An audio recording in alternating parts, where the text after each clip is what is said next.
This will be the most important video that you watch on content strategy if you haven't yet hit six figures. Because you are consistent, you are showing up, but you still feel like there's just something that isn't working in your strategy or something is missing. But what I'm going to share with you, you're going to think doesn't apply to you because you're already making money and you think it's just a matter of more time until things really start to take off. But that's a trap. So don't miss what I'm going to share with you.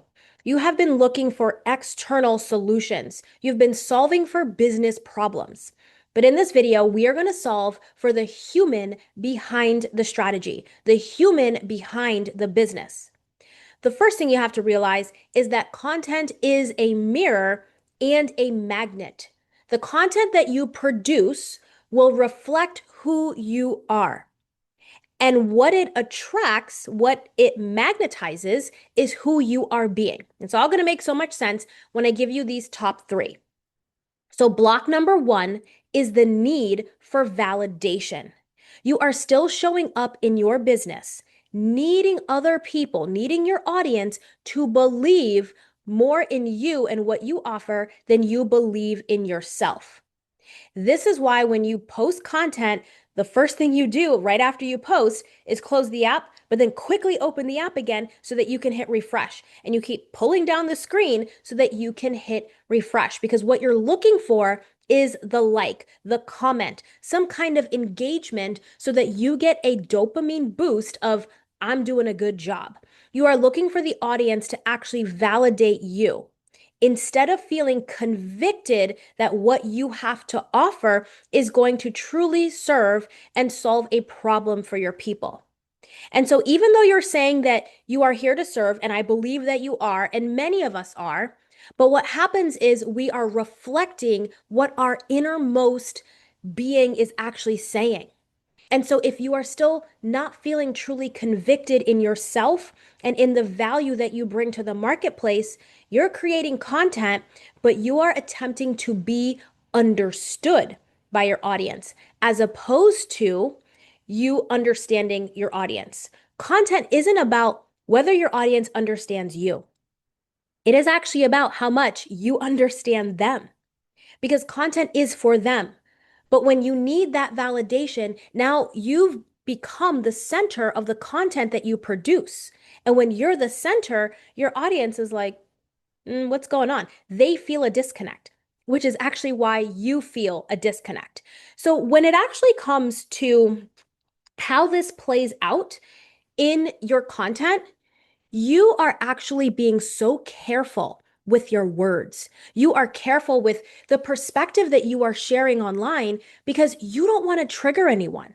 You don't want to make anybody upset. And I'm not saying that we're here to make content to upset people. However, when you have a way, a solution, an approach that truly serves your audience, you are likely going to get some kind of pushback with people not agreeing with what you're saying. But by you trying to smoothen out the edges and make sure you don't trigger anybody by what you're putting online, you're actually watering down your message. It tastes very vanilla. And the people that you are looking to attract literally cannot hear you. So how does this show up when it in terms of who you magnetize? You actually magnetize no one. You don't attract anyone if you are seeking validation. And if you do attract people, then you're actually not attracting people who are ready to invest. You're still attracting people who are looking for something for free. So that is how your content will project. You are being safe. You're not really speaking up. You're trying to be understood. You don't want to trigger anybody, and you're hitting refresh on your screen. So that's what is being infused in the words that you are using. That's also in the energy that's carrying your words. And then what you bring back to you are people who are either not able to invest or you're not attracting anyone at all.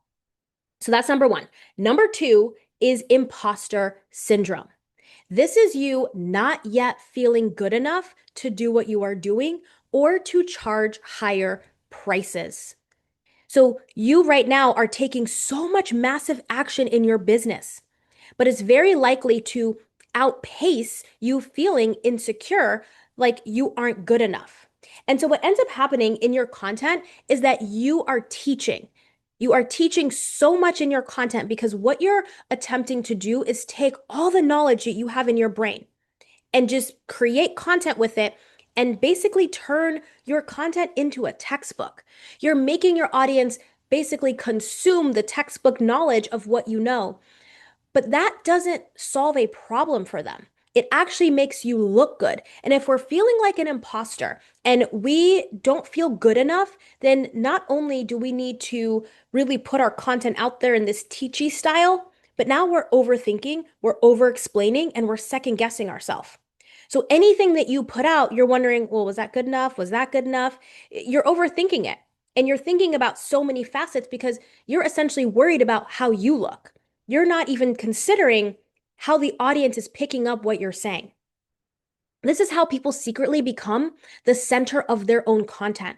And then they wonder, well, why isn't anybody buying? I'm showing up and I'm consistently sharing. I'm either showing my lifestyle, I'm showing the things that I believe, but people still aren't buying from me. That's because the energy, the undertone is I'm not good enough, or I don't believe I'm good enough to charge these higher prices. So then people show up to your page. This is the magnetized part. People show up to your page, but they say things like, I can't afford it, or they're looking for some kind of a discount. Okay. So that is how that shows up. And it's so interesting to me when I see this because with my students and my clients, I actually start to take a look at not just the content that they are putting out, but then when I get to know them, the questions I'm asking is, well, why didn't you say this? Or why did you say that? Because I know what they've told me, but I don't see that being infused in their words. So I'm able to see when they're still holding back and when they're still trying to people please in their content because they feel like an imposter. So they want to make sure that everybody's served in the best way because they're overthinking it, they're over teaching it, they're over explaining it. And now they are attracting the kinds of people that are like, oh, I can't afford it. They're ready to invest, but they weren't looking for the price point. Okay. So this is really, really, really important. Number three is the fear of visibility. Now, you are saying that you want a bigger business. You are saying that you're ready for a six-figure business. However, when it comes to creating your content, the first thing you do is you shrink back. Your instinctual feeling when you are putting out your content, if you have a thought process, but the moment you put out your piece of content, it's like, ooh, I feel kind of small, like you're shrinking back. That right there tells me that yes, you are saying that you want visibility, but the truth of the matter is you're actually worried if people really see you. You're worried if people really see who you are. You are still protecting something. And what I actually like to say here is what is it? Atlas, who was holding up the world. I actually imagine that there's people that literally hold up something like this because what they're doing is they've put this image on here for people and they want their audience to view this image. And so you're holding up this image and that gets tiring. Can you imagine your hand sticking out like this for hours upon hours upon hours? Trying to hold up an image of how you want others to see you, your hand is going to get tired. And this is why content burns a lot of people out because in their content, they're showing up inauthentic because they're really afraid if people understand who they are, the way that they think, what their true perspectives are. And when you're afraid of that, now you have to hold up the image. And so, even though you're saying that you want a bigger business and you want more visibility, the truth is there's a part of you that's afraid of that visibility to actually come in. So, what this looks like in terms of content is you start to be super perfect in your content. You are trying to look up every single word to make sure it's all placed perfectly. You are trying to make sure your feed is super aesthetic. You are attempting to be so prim and so proper because you have to uphold that image. So you end up filtering all of your words because if it doesn't pass the filter of you holding up this image, this is my remarkable, by the way. I love this thing. It's where I actually outline all of my videos and it's like pencil style. This is not a sponsored video, but I really do love this. And it was a gift from one of my really, really dear friends. But I like to write. And so that's what this is, if you're wondering what this is. It's not an actual iPad. Um, but you are filtering your words through the image. That's why I brought that up. You are filtering your words through this image. So if this is the image, whatever words you're saying, if it doesn't pass through this image, then you aren't letting people see you. No one can get through this because you've blocked them. And so you feel a disconnect. You feel like something's missing because there's a part of you that's not tapped into you. You can only connect with your audience to the depth in which you've connected to yourself.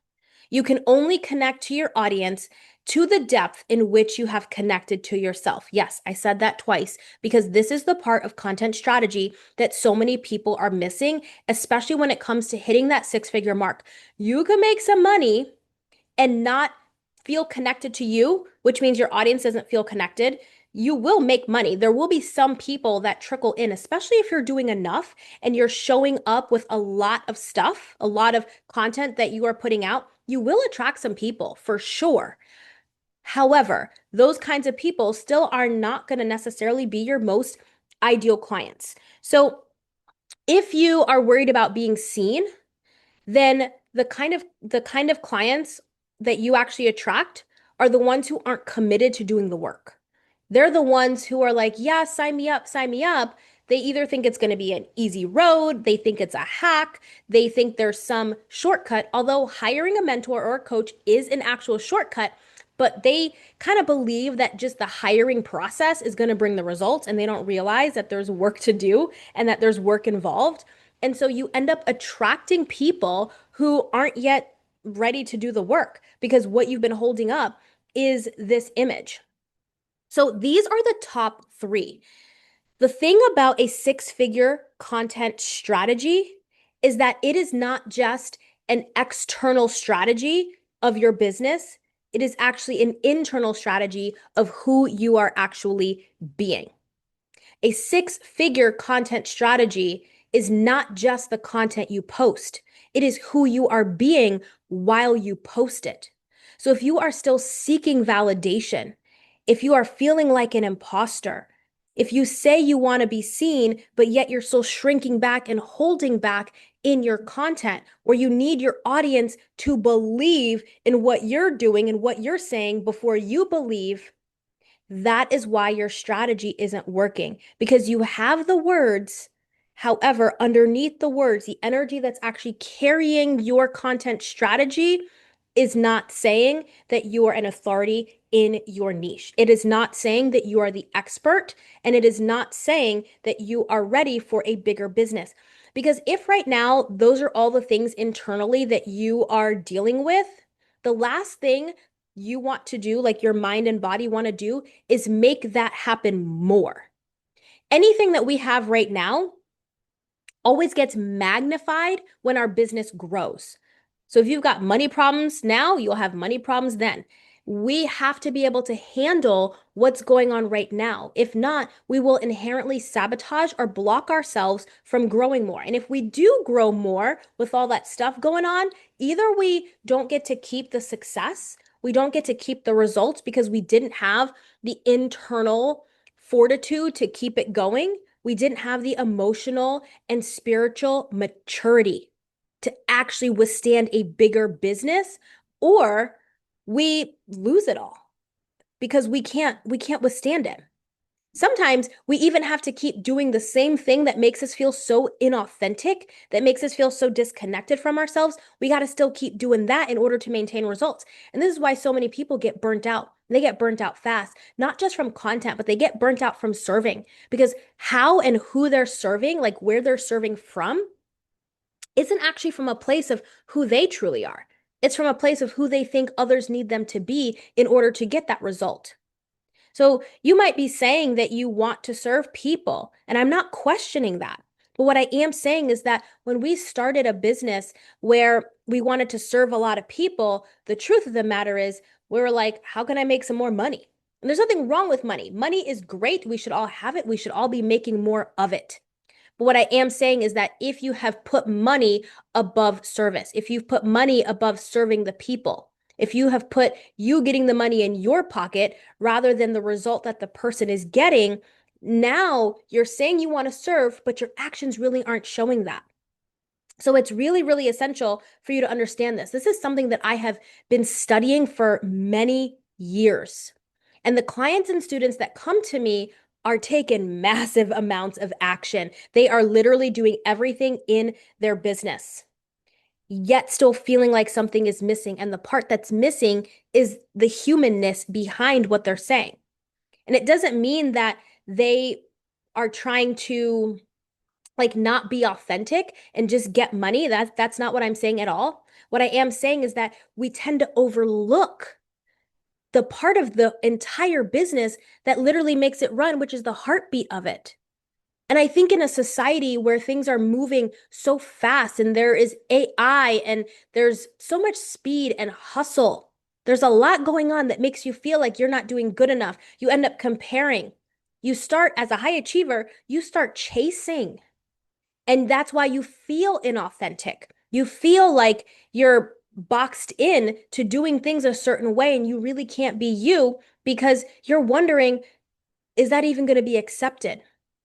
But I promise you it's going to be accepted. And I also promise you it's the only way your content is actually going to cut through the noise in the marketplace. People truly want to see who you are and how you can help them. That's it. Who you are and how you can help them. People are interested in getting a result. All this curation that you've been doing to try to make yourself look a certain way, all of that is not given by God. All that is given to you by the school system. This is why it's so essential for you to know who you are based on whose you are, developing your identity in Christ. And that has been the game changer for me. The game changer for me was understanding the identity that God has given me. If not, we'll take action, massive amounts of action to outpace the insecurities that we are feeling on the inside. And this is why high achievers get so burned out. They're excited to do the things, but they're burned out because what they're doing is outpacing. Now, I'm not saying action is not important. Action is important. We need to be taking a lot of action, a lot of implementation. Business is literally like flooring it, like you're trying to get an airplane off of the ground. You want to maximize the amount of energy and intensity that you are using to get your business, your airplane, off the ground. But what ends up happening is we take massive action and then we end up taking the same action because it's comfortable and we keep looping our results over and over and over again because we are only taking action that make us feel good. We are not taking action that brushes up against the fears or the doubts or the insecurities or feeling like an imposter. And so you keep going around the mountain at the same height. You're not actually spiraling up the mountain because you are not allowing yourself to take action that's outside of your comfort zone. And I know it's such a cliche statement. Everything that you desire is on the outside or the other side, I should say, of your comfort zone. It's cliche, but it's true. And if we were really living by that, then we would realize, wow, we take a lot of comfortable action. We take a lot of action that makes us feel good. And it makes our ego feel good, makes us feel like we're doing something, makes us feel like we're ahead of the people, like we're ahead of all the people that really aren't doing much with their life. It's not a hit on people. Everyone clearly is doing something different out here with their life. But when you start making decisions and you start making money in your business and you realize you've kind of paced ahead of the masses, you start to feel good about yourself and you start to get this ego chip. And things start feeling like, oh, I got it. But all of that is still covering up insecurities that are on the inside. And so your actions are attempting to outpace that. And now you're wondering, well, why am I attracting clients who can't afford it, who are looking for some kind of a discount, or clients who aren't ready to even do the work because they thought just the act of investing was going to be enough? This is why I'm saying that this video is honestly the most important video that you're going to watch on content strategy because everyone is giving you an external strategy, something to solve in your business. But too many people are neglecting the internal strategy, solving for the human that runs the business, solving for the human behind the strategy. We can't keep overlooking that in a world of AI that's making things so much faster. We got to be mindful of even how we're using that. I'm not saying don't use it. It's a great tool. Use it to do research, use it to do some other things. But it can't outsource your thinking, and you having more and more strategies layered on isn't going to help you reach to six figures if the foundation internally is made on sand. You can't be sand on the inside. You've got to be made on a rock. And we only get that rock from upstairs. So make sure that you are solid in your mind, solid in your heart about the foundation that you are building your business on. A byproduct of serving is money. That's it. Putting value into the marketplace, caring more about people than caring about the money coming back at you. The money has no choice but to come, but you first have to move yourself out of the way. You've got to remove some of those insecurities that you have. And this is layered on. You are going to layer on, or I should say, take off layers of insecurities, take off layers of seeking validation, because you could be making money and still feel all of these things. But as you keep peeling more layers back, you're going to allow more money to come to you. You're not going to be pushing away all of the responsibility that money brings, all of the responsibility that making a or growing a bigger business brings. Because we're essentially pushing away all of the things we're feeling inside. It's like, I don't want any of these not so good feelings to grow. So if you don't want these not so good feelings to grow, then you're just going to keep doing the same thing, or you're going to sabotage taking bigger, bolder action. You're going to sabotage using your bold voice online. You're not really going to be speaking up. You're going to be afraid. You're going to be hiding. I call this the turtle effect, where you stick your head out enough to be seen and then you put it back in the moment something feels uncomfortable. And I see this time and time and time again. Too many people chasing only the strategy and not realizing that there's something else deeper on the inside. I trust that this video has served you and blessed you. Share this with somebody who you know also needs to hear it. Drop your comments down below. I would love to hear your biggest takeaway. And if you haven't yet grabbed the 7 biggest content marketing mistakes, make sure you grab that down below. It is a free training for you. I will see you all in another video. Bye.